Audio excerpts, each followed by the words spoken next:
दोस्तों साइंस ये कहती है कि एक हफ्ते में 3 से 4 बार मैस्टरबेशन करना आपके लिए एकदम हेल्दी है और आपके लिए कोई भी नुकसान नहीं है। और अगर आप एक हफ्ते में 3 से 4 बार मैस्टरबेशन करते हैं तो ये चीज़ आपके लिए बहुत सारे बेनिफिट्स ला सकती है।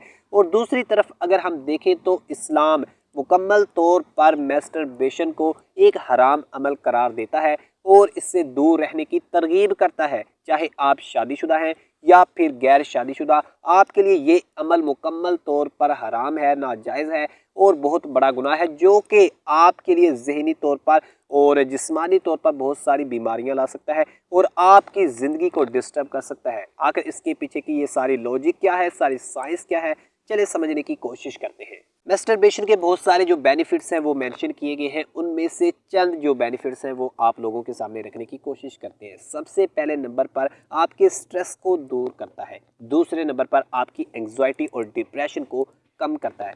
तीसरे नंबर पर ये आपके सोने की क्वालिटी को बेहतर बनाता है, आप अच्छे से सो पाते हैं। और हाँ दोस्तों, अगर देखा जाए तो मैस्टरबेशन चौथे नंबर पर आपके अंदर सेल्फ स्टीम को इम्प्रूव करता है, क्योंकि किसी भी दूसरे इंसान के साथ सेक्सुअली इंटीमेट करना काफ़ी मुश्किल होता है और बहुत सारे लोग इस हवाले से कम कॉन्फिडेंट फील करते हैं और किसी भी दूसरे इंसान के साथ सेक्सुअली इंटीमेट नहीं कर पाते हैं।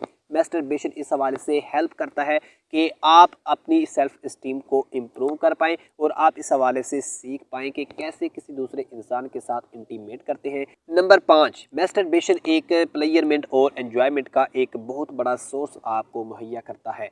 अगर छठे नंबर पर देखा जाए तो ये मैस्टरबेशन जो है, ये जो सेक्सुअल डिजीज़ हैं उनसे बचने की एक बहुत बड़ा सोर्स साबित हो सकता है, क्योंकि जैसे ही कोई भी दो इंसान आपस में इंटीमेट करते हैं, सेक्सुअली इंटीमेट करते हैं, तो बहुत सारी जो उनकी आपस की जो बीमारियां होती हैं वो इंटरचेंज होती रहती हैं। तो इस हवाले से मैस्टरबेशन जो है वो इस तरह की सेक्सुअल डिजीज़ से बचने का एक बहुत बड़ा सोर्स जो है वो साबित हो सकता है। दोस्तों अब देख लेते हैं कि इस्लाम में ये जो मैस्टरबेशन है इस अमल को हराम क्यों करार दिया गया है और इस्लाम में इस अमल को बहुत ज़्यादा नाजायज़ करार देकर एक बहुत बड़ा गुनाह क्यों करार दिया गया है।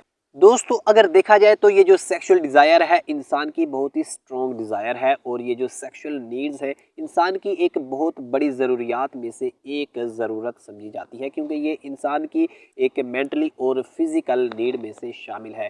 और इस्लाम इस हवाले से तरगीब देता है कि इंसान अगर इस अपनी ख्वाहिश को पूरा करना चाहता है तो वो सिर्फ़ और सिर्फ अपने हलाल रिश्ते से ही जो है वो पूरी कर सकता है। उसकी बीवी अपनी बीवी से पूरी कर सकता है, या फिर अगर एक बीवी है तो वो अपने मर्द से मतलब अपने शोहर से ही इस नीड को पूरी कर सकती है और कोई ज़रिया और कोई भी तरीका जो है वो हलाल नहीं है और काबिल कबूल नहीं है। इसी तरह इस्लाम इस हवाले से तरगीब करता है कि इंसान अपने आप से भी इस प्लेयर को, इस नीड को और इस डिज़ायर को पूरा नहीं कर सकता है, जिसके बहुत सारे साइड इफ़ेक्ट्स आपके सामने आ सकते हैं। क्योंकि अगर एक गैर शादीशुदा जो बंदा है, कोई भी इंसान है, मर्द है या फिर औरत है, वो इस गलीज़ अमल का शिकार हो जाती है और वो मैस्टरबेशन की ये जो लत है इसमें पड़ जाती है, तो वो कभी भी शादी के काबिल नहीं रहेगा।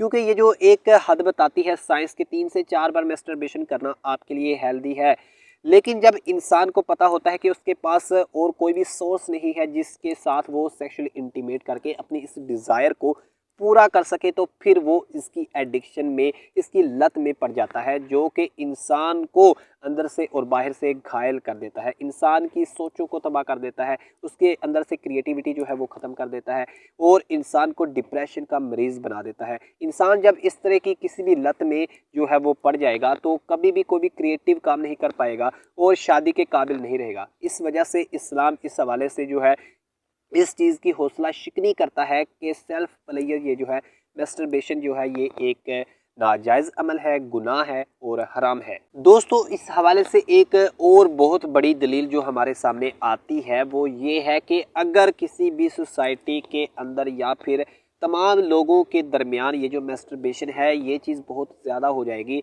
फैल जाएगी, तो कोई भी इंसान जो है वो शादी की तरफ राग़िब नहीं हो पाएगा। क्योंकि अगर वो खुद से ही अपनी इस तरह की जो नीड्स हैं वो पूरी कर लेगा तो उससे शादी की ज़रूरत नहीं पड़ेगी।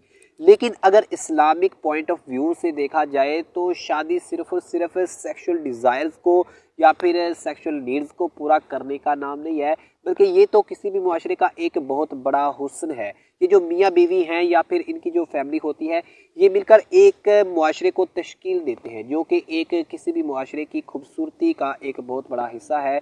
कोई भी मुआशरा जो है इस चीज़ के बगैर मुकम्मल नहीं होता है।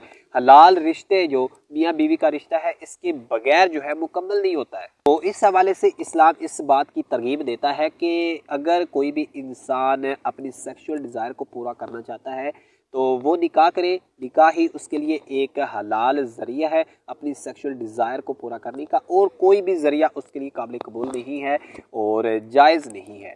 दोस्तों, ये थी हमारी आज की छोटी सी वीडियो। उम्मीद है कि आपको पसंद आई होगी। अगर आपको ये वीडियो पसंद आई हो तो इसे लाइक करें, शेयर करें और हमारे चैनल को सब्सक्राइब करें।